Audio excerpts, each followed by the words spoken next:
મને એવું હતું કે મને મારું ઘર અપનાવશે, કારણ કે મેં આવડી થઈ, મેં મારા ઘર માટે જે કર્યું એ કર્યું છે. અને જ્યાં સુધી આ સમાજ માટે મેં ગીતો ગાયા, સમાજના ગીતો ગાયા, ત્યાં સુધી હું બધાને વાલી લઈ ગઈ. ત્યાં સુધી બધાને મારા જેવું કોઈ સારું નહોતું લાગતું. અને આજે જ્યારે એક દીકરી પોતાના માટે કંઈક વિચારે છે, એવી એક દીકરી મારા ઘરમાં નથી એવો માહોલ, એટલે મેં ઘરે ના કીધું અને મારે આ પગલું ભરવું પડ્યું. પણ હા, જેટલા પણ સમજે છે એ લોકોને કહું છું કે ઘરમાં એવો માહોલ બનાવો કે દીકરી ભાગે નહીં, અને દીકરી તમને સામેથી કહી શકે કે મને પ્રેમ છે. પ્રેમ કરવો એ કંઈ ગુનો નથી. જો મારા બાપનો જીવ બળતો હોય તો હું પણ એક દીકરી છું, અને મારામાં પણ જીવ છે, અને મારો જીવ એ બળ્યો છે. આજે તમે આખા સમાજે થઈને મને ચર્ચાનો વિષય કરી નાખ્યો છે.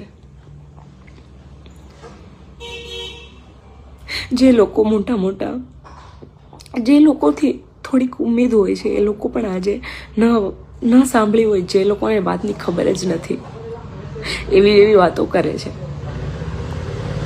જ્યારે હું પટેલ સમાજમાં પરણીને ગઈ હોત અને એ દીકરો મને હેરાન કરત તો પટેલ સમાજ આવત? પટેલ સમાજનો દીકરાને તમે લોકો આવી રીતે જ વાતો કરત? કેટલી દીકરીઓ એવી છે કે જે પટેલ સમાજની અંદર પણ હેરાન થાય છે. ત્યાં જઈને વાતો કરો. હું ખુશ છું અને મારું જીવન છે, આખી દુનિયાનું નથી. હરેક વ્યક્તિનું પોતાનું જીવન હોય છે.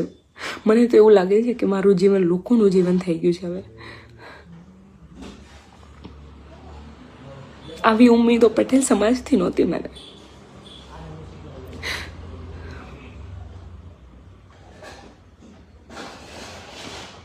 બની શકે ને તો કોઈ પણ દીકરીને આવી રીતે હેરાન ન કરતા તમે. તમારા ઘરે પણ દીકરી છે. જય માતાજી.